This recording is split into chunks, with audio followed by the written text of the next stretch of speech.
तो वही मुख्यमंत्री योगी आदित्यनाथ की दिल्ली के चुनावी दंगल में एंट्री हो चुकी है। उनकी रैलियों का आगाज हो चुका है और विरोधियों पर उनके हमलावर तेवर का जिक्र एक बार फिर से होने लगा है। दरअसल चुनाव का वक्त आते ही योगी फैक्टर की चर्चा भी छिड़ जाती है, लेकिन ऐसा क्यों होता है, इसकी बुनियाद क्या है जिस पर बीजेपी की जीत की इमारत खड़ी हो जाती है? इस रिपोर्ट में देखिए।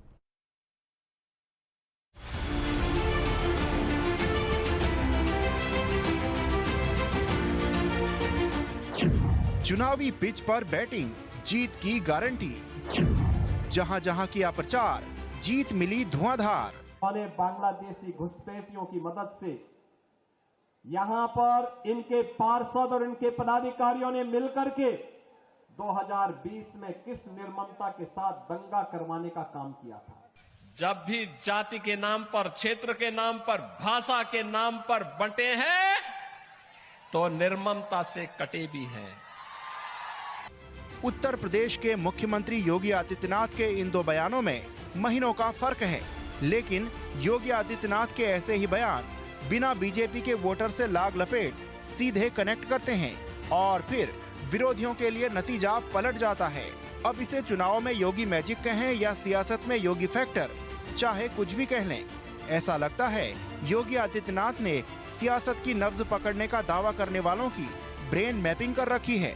दरअसल अखिल भारतीय राजनीति में योगी फैक्टर का उदय उसी तारीख से हो गया था जब 19 मार्च 2017 को उन्होंने पहली बार कहा था, मैं आदित्यनाथ योगी ईश्वर की शपथ लेता हूं कि बीजेपी ने जब 2 बार लगातार यूपी विधानसभा का चुनाव जीता तो योगी को ही राज्य की नुमाइंदगी थमाई। इन दोनों ही पारियों में योगी की पहले से ही मौजूद हिंदुत्व की छवि के साथ दंगाइयों की नकेल कसने और माफिया को मिट्टी में मिलाने की उनकी शपथ को हकीकत में तब्दील होता देखने के बाद सिर्फ बीजेपी के कोर वोटर्स ही नहीं बल्कि दूसरे वोटर्स को भी ब्रांड योगी में यकीन हो गया, क्योंकि इस ब्रांड को चुनावी जीत की भरोसेमंद वजह माना जाने लगा। और इसे यूं ही नहीं कहा जा रहा है बल्कि चुनावी जीत में योगी के स्ट्राइक रेट की ठोस दलील है। इसके बारे में भी बताएंगे। हकीकत यही है कि योगी आदित्यनाथ सियासत के पोस्टर बॉय बन चुके हैं। उनकी रैलियों में भीड़ का इकट्ठा होना तय होता है। ये भीड़ खींची चली आती है और योगी के आह्वान को सुनती है। योगी आदित्यनाथ ने 22 साल की उम्र में सांसारिक मोहमाया छोड़कर योगी का स्वरूप धारण कर लिया था। उन्होंने अपने गुरु महंत अवैधनाथ से दीक्षा ली थी। महंत अवैधनाथ ने उन्हें अपना उत्तराधिकारी घोषित किया था, लेकिन योगी आदित्यनाथ ने सियासत में एंट्री ली तो फिर पीछे मुड़कर नहीं देखा। 1998 में महज 26 साल की उम्र में सांसद बन गए और अगले 4 लोकसभा चुनाव में गोरखपुर से अपनी जीत दर्ज कराते रहे। अब उस बयान को सुन लीजिए जिसने पिछले साल बीजेपी के विरोधियों के अंदर कोहराम मचा दिया था। जब भी जाति के नाम पर, क्षेत्र के नाम पर, भाषा के नाम पर बंटे हैं तो निर्ममता से कटे भी हैं। हम बार बार इस बात को कहते हैं, जाति के नाम पर मत बंटिए। ये बांटने वाले लोग देश के साथ धोखा दे रहे हैं। 2024 में लोकसभा के अलावा जम्मू कश्मीर, महाराष्ट्र, हरियाणा और झारखंड के चुनाव में योगी आदित्यनाथ के ये बयान गूंजते रहे और अब दिल्ली में विधानसभा चुनाव की तारीख 5 फरवरी से ठीक पहले योगी आदित्यनाथ का वही तेवर विरोधियों में फिर से तहलका मचाने लगा है। बांग्लादेशी घुसपैठियों की मदद से यहां पर इनके पार्षद और इनके पदाधिकारियों ने मिलकर के 2020 में किस निर्ममता के साथ दंगा करवाने का काम किया था।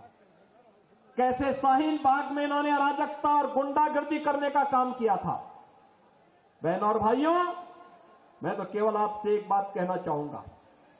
आज भारतीय जनता पार्टी की डबल इंजन की सरकारें जिन राज्यों में है, उन राज्यों में आप देखिए, वहां आपको स्वच्छ वातावरण मिलेगा, एक सुरक्षित वातावरण मिलेगा। दिल्ली विधानसभा चुनाव में बीजेपी का प्रचार जोर शोर से चल रहा है। आज सीएम योगी मंगोलपुरी, विकासपुरी और राजेंद्र नगर में चुनावी रैली को संबोधित करेंगे और बीजेपी प्रत्याशियों के समर्थन में वोट मांगेंगे। इससे पहले सीएम योगी 23 जनवरी को दिल्ली में 3 चुनावी रैलियों को संबोधित कर चुके हैं। दिल्ली में यूपी के सीएम की ताबड़तोड़ रैलियां होने वाली हैं। 4 दिनों में दिल्ली के अलग अलग इलाकों में योगी आदित्यनाथ की 14 रैलियां आयोजित होने वाली हैं, जिनमें से 3 किराड़ी, जनकपुरी और करोलबाग में उनकी सभाएं हो चुकी हैं और अब 28 जनवरी, 30 जनवरी और 1 फरवरी को दिल्ली की बाकी 11 विधानसभा सीटों पर चुनावी रैली करेंगे। योगी आदित्यनाथ की यही वो रैलियां हैं जो बाजी पलट सकती हैं। उन्होंने आम आदमी पार्टी को निशाने पर लेना शुरू कर दिया है। इन्होंने दिल्ली को क्या बना दिया है? जिस दिल्ली को विकास के नए नए प्रतिमान स्थापित करने चाहिए थे, वह दिल्ली आज बुनियादी सुविधाओं के लिए तरस रहा है। केवल प्रलोभन के झूठे वादे करते हुए इन्होंने यहां के नौजवानों के भविष्य के साथ खिलवाड़ किया है। जनता जनार्दन को बुनियादी सुविधाओं से त्रस्त किया है और मैं आपसे यही अपील करने के लिए आया हूं। ये विकास की बात करते हैं, बुनियादी सुविधाएं देखनी हो या इंफ्रास्ट्रक्चर देखना हो, एनसीआर से जुड़े हुए उत्तर प्रदेश के जनपदों को ही देख लें। गाजियाबाद हो या नोएडा, याद करिए ओखला औद्योगिक क्षेत्र दिल्ली में है, लेकिन वहां पिछले 10 वर्ष के अंदर कोई निवेश नहीं हुआ।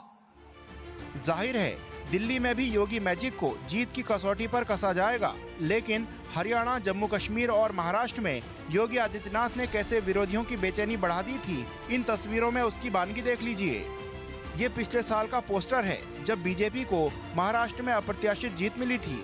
बीजेपी की जीत में उनकी रैलियों के स्ट्राइक रेट को तस्दीक करने वाला पोस्टर ये है। दूसरे चुनावी राज्यों में भी योगी ने कमल खिलाने के लिए कमाल कर दिया था।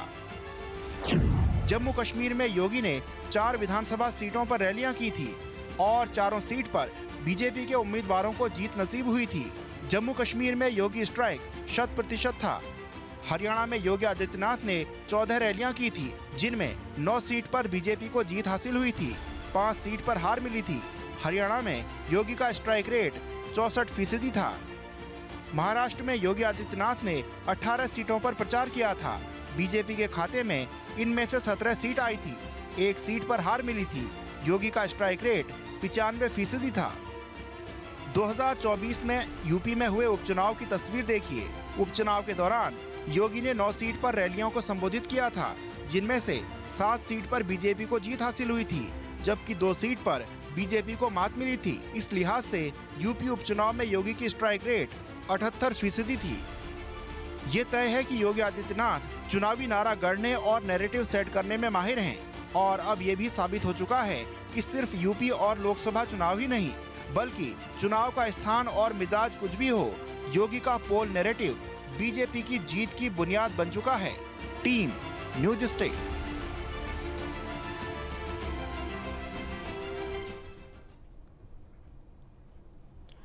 और चलिए खबरों में आगे बढ़ेंगे।